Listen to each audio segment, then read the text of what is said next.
네, 안녕하세요. 저는 아주대학교에서 오픈소스 소프트웨어 입문을 듣고 있는 신채은이라고 합니다. 먼저 이 강의의 목표는 리액트에서의 상태 관리에 대해서 배우고 상태 관리 훅을 사용하는 방법을 익히는 것을 목표로 하고 있고요. 강의를 들으시기 전에 사전 준비 요소로는 VS 코드 같은 개발 환경을 구축해 놓으시면 좋을 것 같고, 그다음에 HTML이나 CSS나 뭐 자바스크립트 같은 걸 이용을 해서 기존의 웹페이지를 간단하게라도 만들어 보신 경험이 있으시면 조금 더 이해가 수월하실 것 같고요. 그리고 프론트엔드 단에서 리액트를 사용해서 상태 관리를 하는 방법을 배우는 것이기 때문에 뭐 간단하게 프로젝트 만드는 방법 정도는 알고 계시면 조금 더 이해하시기 수월하실 것 같습니다. 네, 그래서 설명에 앞서서 목차를 먼저 소개해 드리면, 일단 먼저 리액트에서의 상태란 무엇인가 그 정의에 대해서 먼저 살펴볼 거고요. 그다음에 상태 관리를 리액트에서는 어떻게 하고 있는지 그 원리를 이해해보고, 그다음에 지역 상태 관리랑 전역 상태 관리를 나눠서 그 둘 사이에 차이점이 어떤 게 있는지, 그리고 저희는 지역 상태 관리 중에서도 그걸 훅으로 어떻게 지역 상태 관리를 할 건지에 대해서 알아볼 거기 때문에 이런 순서로 진행을 하도록 하겠습니다. 그래서 먼저 리액트에서의 상태란 무엇인지를 보면 상태는 UI 화면상에서의 변화하는 데이터라고 할 수가 있겠는데요. 옆에 보시면 제가 아주대학교 포탈 웹사이트를 캡처해 놓은 걸 띄워놨는데요. 여기서도 스테이트를 많이 발견하실 수가 있습니다. 먼저 공지사항 그 란을 보시면 공지사항, 아주뉴스, 세미나 포럼, 교내 소식 이런 것들이 들어있는데요. 어, 얘들 같은 경우에는 사용자가 무엇을 클릭했느냐에 따라서 UI 화면이 다르게 나타나요. 지금은 제가 공지사항을 클릭하고 있기 때문에 공지사항 뭐 폰트 색깔도 다르고 밑에 밑줄도 그어져 있고 이런 식으로 유저가 내가 무슨 정보를 클릭했는지를 한눈에 보기 쉽게 해놓고 있고요. 그렇기 때문에 여기에 있는 클릭 상태 같은 경우에도 얼마든지 클릭을 했는지 클릭을 안 했는지 이런 것들이 상태로 관리를 할 수 있다는 거고 밑에 내려와 보시면 검색창이 있는데 검색창에다 유저가 검색어를 다양하게 입력할 수 있잖아요. 그 검색어라는 것도 결국엔 변화하는 데이터이기 때문에 이런 것들을 정부 애플리케이션에선 상태라는 이름으로 관리를 한다는 거고요. 상태가 결국엔 유저와의 상호작용에 따라서만 변화를 하지는 않아요. 어, 보통의 애플리케이션은 클라이언트 서버 모델이기 때문에 서버에서 받아오는 데이터가 달라질 수도 있죠. 그래서 서버에서 받아오는 데이터가 업데이트가 되면 그런 데이터들도 분명 고정된 값이 아니라 계속 변화를 하잖아요. 이런 것들을 다 스테이트로 관리한다고 생각을 하시면 좋을 것 같습니다. 그래서 이렇게 스테이트가 변한다는 건 결국엔 애플리케이션의 일부 요소들 아니면 애플리케이션 전체에 영향을 줄 수 있게 되는 거고요. 리액트에서는 상태가 변경될 때마다 그에 따라서 컴포넌트를 다시 렌더링을 시키고 있는데요. 여기서 혹시 컴포넌트라는 요소가 생소하실 수도 있을 것 같아서 간단하게 얘기를 드리자면 그 컴포넌트라는 영어 뜻 그대로 애플리케이션의 한 요소가 된다고 생각을 하시면 좋을 것 같아요. 작게는 뭐 버튼 같은 것도 컴포넌트가 될 수 있고요.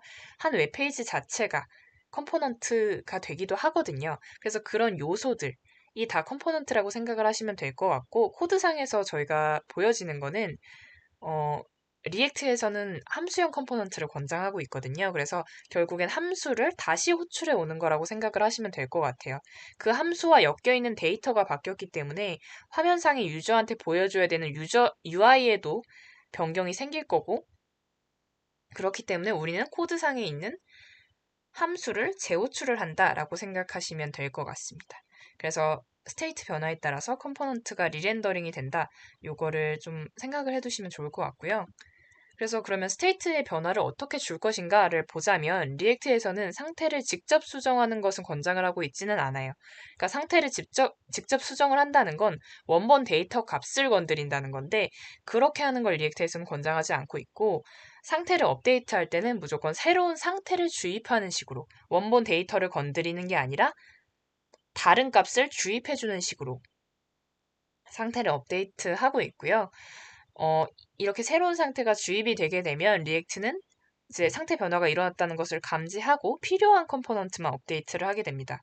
이게 상태 변화를 감지하고 필요한 컴포넌트만 업데이트를 한다는 게 전체 웹페이지를 리로드하거나 이런 게 아니기 때문에 굉장히 성능을 최적화하는데 좋고요. 그래서 리액트를 많이 사용하는 것 같습니다.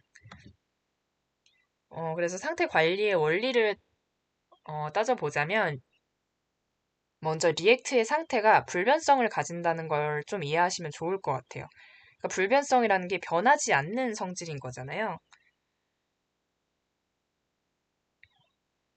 그래서 리액트에서 불변성이라는 건 결국엔 상태를 직접 수정하지 않고 새로운 상태 객체를 생성해서 업데이트하는 패턴을 말하는 겁니다.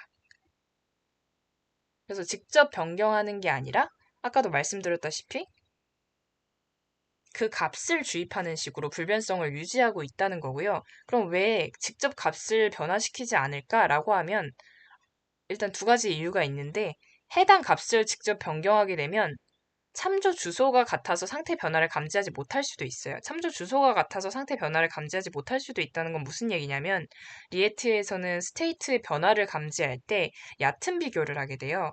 얕은 비교라는 건 주소를 비교하는 건데요. 해당하는 참조 주소가 같으면 이건 상태가 변화되지 않았네 라고 생각을 하는 거고 주소가 달라지면 상태 변화가 됐다고 생각을 하는 거예요. 그럼 얕은 비교가 있으면 깊은 비교가 있잖아요. 깊은 비교는 주소 값만 비교를 하는 게 아니라 그 주소에 들어있는 데이터, 그 데이터까지도 같아야 돼요. 주소도 같아야 되고 그 주소가 저장하고 있는 데이터도 같아야 된다. 근데 리액트에서는 얕은 비교를 하기 때문에 해당 값을 직접 변경하게 되면 참조하고 있는 주소는 같으니까 얘가 상태 변화가 일어나지 않았구나 라고 생각을 할 수도 있다는 거죠. 그래서 상태 변화를 감지 못할 수도 있고요.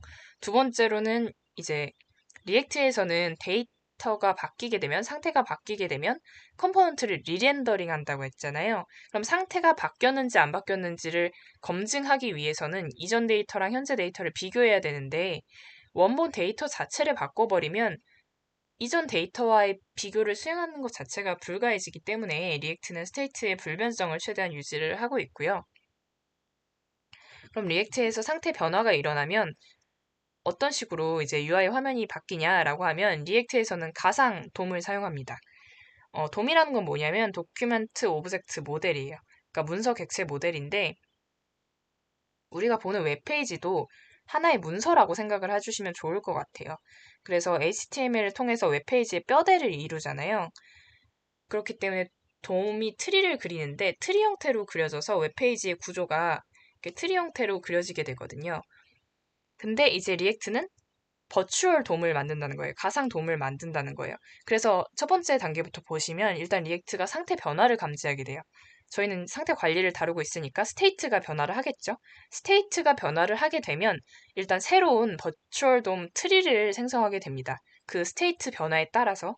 그리고 비교를 하기 시작해요. 이전에 그렸던 버추얼 돔 트리랑 지금 새로 만든 상태 변화에 따라서 새로 만든 그 버추얼 돔 트리를 비교를 해서 어떤 부분이 바뀌었구나, 실제 변경된 부분을 파악을 하게 됩니다. 그러고 나서 최소한의 돔을 업데이트한다는 거는 변경된 부분만 실제 돔에 업데이트를 하는 거예요. 우리는 버추얼 돔을 그려놓고 버추얼 돔을 비교를 해서 바뀐 부분만 실제 돔에 업데이트를 한다. 그럼 전체 페이지를 다시 그릴 필요가 없잖아요. 바뀐 부분만 업데이트를 하면 되잖아요. 이런 부분들이 성능 최적화로 이어진다는 거고요. 물론 가상 돔 자체가 오버헤드이기 때문에 사실 모든 상황에서 성능 최적화가 이루어지는 건 아니에요. 되게 간단한 UI 같은 경우에는 가상 돔 자체가 좀 오버헤드일 수 있어요. 그러니까 불필요할 수가 있어요. 근데 대부분의 상황에서는 성능 최적화를 하는데 많은 도움이 되기 때문에 주로 리액트를 사용하고 있다고 보시면 될 것 같습니다. 그러면 상태 관리에는 지역 상태 관리랑 전역 상태 관리가 있다고 했잖아요. 지역 상태랑 전역 상태는 이름에서도 알 수 있듯이 지역, 로컬, 그 해당 영역에서만 이제 상태 데이터를 공유하느냐, 전역에서, 그러니까 애플리케이션 전반적으로, 전체적으로 데이터를 관리하느냐에 따라서 나뉘는 건데요. 먼저 지역 상태 관리는 그래서 범위가 해당되는 컴포넌트 내부에서만 데이터를 관리할 때 지역 상태 관리로 데이터를 관리한다라고 생각을 하시면 좋을 것 같고, 전역 상태 관리는 그에 반해서 해당 애플리케이션 전체에서 데이터를 공유해야 된다거나 아니면 여러 컴포넌트 간의 데이터를 공유해야 된다고 할 때 저녁 상태 관리를 쓴다고 생각을 하시면 될 것 같습니다. 그래서 지역 상태 관리를 할 때는 주로 use state 아니면 use reducer 같은 훅을 사용하고 있고요. 뭐 지역 상태 관리로 관리할 수 있는 데이터는 특정 컴포넌트 내에서 특정한 필드에서 입력 값을 받을 때 아까 검색창에서 뭐 검색어 입력하고 이런 건 전역으로 관리할 필요는 없잖아요.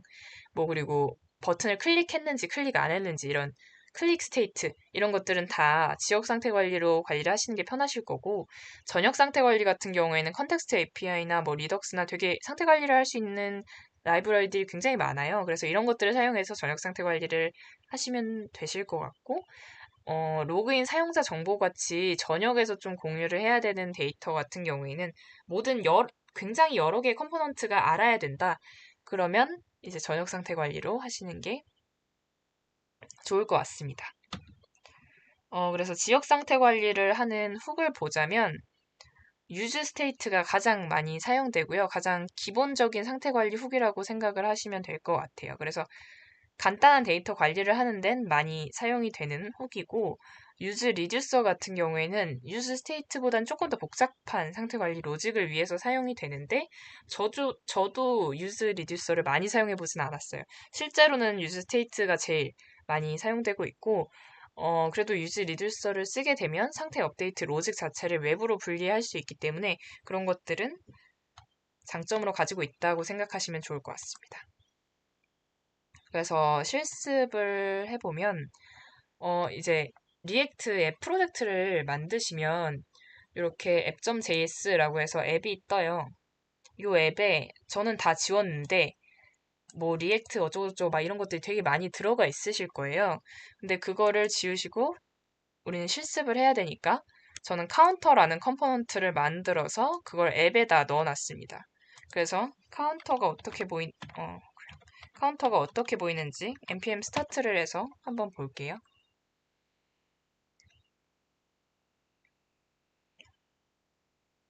원래는 이 앱에 리액트 어쩌고저쩌고 이런 게 굉장히 많이 들어있는데 이렇게 카운터 지롱하고 제가 넣어놓은 게 들어있죠. 아직 카운터에 요거밖에 안 넣어놔서 이렇게 들어있습니다. 그래서 요걸 조금 바꿔볼게요. 저희가 만들 카운터 컴포넌트는 카운팅을 해주는 그 기능만 충실히 수행을 하면 됩니다. 그래서 일단은 카운터니까 카운터 이렇게 써줄 거고요. 이거는 지우고 그다음에 카운터니까 카운트를 하는 거를 보여줘야겠죠? 이렇게까지 카운트를 했습니다. 이렇게 카운트를 한 거를 보여줄게요. 한 걸 보여주고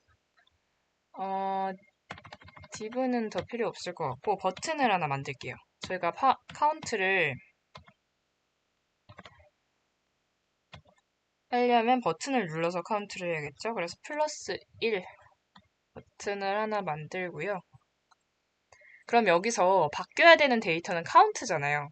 카운트가 버튼을 눌렀을 때 변화해야 되는 데이터고 그에 따라서 UI 화면이 다시 그려지겠죠? 카운터라는 컴포넌트가 리렌더링이 되면서 그러면 이 카운트를 어떻게 바꿀 거냐라고 하면 use state를 활용해서 바꿔보겠습니다. use state가 제일 간단하기 때문에 use state를 통해서 바꿔볼게요. 일단은 제가 어떻게 만든 거냐면 카운트는 바꿔줄 데이터고요. 그 다음에 set count 함수를 써줍니다. set count 함수는 뭐냐면 아까 이제 스테이트가 변화를 할 때 리액트는 불변성을 유지해야 되기 때문에 데이터를 주입하는 식으로 변화를 한다고 했잖아요. set 함수를 통해서 저희는 데이터를 주입해 줄 거거든요. 그래서 이 set count라는 함수가 필요하고요. 그 다음에 use state를 리액트에서 임포트 해와서 사용해주고 있고 그 다음에 여기 괄호 안에 들어있는 0은 제가 설정해놓은 초기 값이에요. 사실 200으로 설정을 해놔도 되고 뭐 2002만 뭐 이렇게 설정을 해놔도 되는데 일단은 카운트를 아무것도 안 했으니까 0으로 설정을 해놓겠습니다. 그래서 버튼에다가 이제 set 함수를 붙여줘야겠죠. 여기 밑줄이 그어져 있는 거는 셋 함수를 만들었는데 사용을 안 하고 있기 때문에 밑줄을 그어 놓은 겁니다. 여기 onClick 했을 때 어떻게 셋 함수를 setCount 함수에다가 이렇게 해줄게요. 이전에 있던 데이터를 받아와서 이전 값에다가 1을 더해서 반환한 값을 여기 set 함수 안에다가 넣어주겠습니다. 이렇게 만들어 줄게요. 그러면 화면에 어떻게 그려지냐면 이렇게 나오죠. 카운터 연계까지 카운트를 했습니다. 이걸 좀 키워주면 하고 플러스 1을 눌러보면 이렇게 2개, 3개 이렇게 카운팅이 되죠. 이렇게 나오시는 걸 볼 수가 있고 버튼을 하나 더 만들어 볼게요. 얘는 마이너스 1을 하는 걸로 이렇게 만들어 볼게요. 그러면 이렇게 만들어지죠. 이렇게 그래서 화면상에서 데이터가 변화를 하는 게 보여지고 있어요. 이런 거를 이제 이런 상태 관리를 유즈 스테이트를 통해서 할 수가 있는 거고 이제 유즈 리듀서라는 걸 보여드리면 제가 카운트 리듀서라는 걸 미리 함수를 만들어 놨는데 유즈 리듀서 같은 경우에는 리듀서 함수가 필요해요. 일단 미리 만들어 놓기는 했습니다.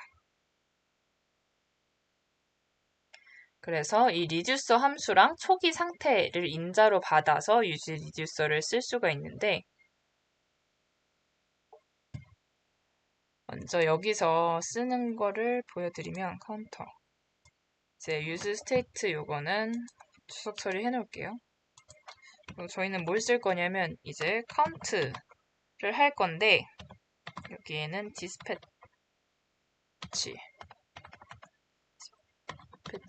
넣어놓고 유즈 리듀서를 쓸게요. 유즈 리듀서 안에는 리듀서 함수가 들어가야 돼요. 리듀서 함수는 아까 만들어놨던 카운트 리듀서가 되겠죠. 카운터 리듀서를 넣어주고 그 다음에는 초기값을 넣어줘야 됩니다. 이렇게 넣어줄게요. 그렇게 되면 이게 뭐냐면 카운트는 변화하는 데이터죠. 카운터 리듀서는 상태값을 바꿔주는 하나의 함수예요. 리듀서 함수예요. 그래서 이 리듀서 함수는 뭘 받냐면 상태를 받고요. 그 다음에 액션을 받아요. 그러니까 set 함수 역할을 어떻게 보면 해주는 건데 이 액션에 따라서 어떻게 상태를 바꿔줄지를 여기 안에 로직을 넣어두는 거예요. 그러니까 아까 말씀드렸다시피 유즈 리듀서는 조금 더 복잡한 로직을 다룬다고 했잖아요. 유즈 스테이트로 간단한 데이터 조작을 하고 유즈 리듀서로는 좀 더 복잡한 로직을 다룬다고 말씀드렸잖아요. 그래서 액션을 통해서 어떤 액션이 들어왔을 때 어떤 스테이트 변화를 줄 건지 이런 거를 리듀서 함수에다가 이렇게 정의를 해놓는 거고요. 그래서 요 함수를 유즈 리듀서에 인자로 넣어줘야 됩니다. 그리고 두 번째는 같은 경우에는 아까 그 유즈 스테이트에서 초기값을 넣어줬잖아요. 그 초기값을 세팅을 해준 거고 요 디스패치 같은 경우에는 아까 유즈 스테이트에서 set 함수처럼 이 유즈 리듀서 함수에 들어가는 액션, 그 인자로 받는 액션을 이 디스패치에서 세팅을 해주는 거예요. 이 디스패치의 값을 주입함에 따라서 리듀서에 들어가는 액션이 달라집니다. 그래서 얘는 주석으로 처리를 하고 실제로 들어가는 거는 디스패치에 들어갈 건데 디스패치에 아까 이제 카운터 리듀서가 뭘 받았냐면요. 액션의 타입에 따라서 인크리먼트인지 디크리먼트인지 그거를 구분을 했었거든요. 그래서 액션의 타입은 뭐냐? 인크리먼트다. 이렇게 해줄 수도 있고요. 이것도 주석 처리를 해주겠습니다. 얘는 인크리먼트가 아니죠. 디크리먼트죠. 그래서 이렇게 해도 똑같이 돌아가요. 똑같이 돌아가는지 보시면 똑같이 돌아가죠. 그래서 유즈 리듀서나 유즈 스테이트를 쓰시면 지역 상태 관리를 하실 수가 있습니다. 이런 식으로 해당 컴포넌트 내에서만 관리를 해야 되는 데이터는 스테이트나 리듀서를 쓰시면 간편하게 상태 관리를 하실 수 있고요. 이 외에도 되게 다양하게 상태 관리를 하는 방법들이 많은데 상태 관리를 잘 하게 되면 결국엔 컴포넌트의 성능에도 굉장히 많은 영향을 끼치게 되거든요. 상태가 많이 변화를 한다고 하면 그 컴포넌트를 많이 리렌더링을 시킬 수밖에 없고 그게 또 앱의 속도에 굉장히 영향을 주는 거기 때문에 상태 관리를 더 많이 깊이 공부를 하시면 앞으로도 좋을 것 같습니다. 네, 지금까지 영상을 봐주셔서 너무너무 감사합니다.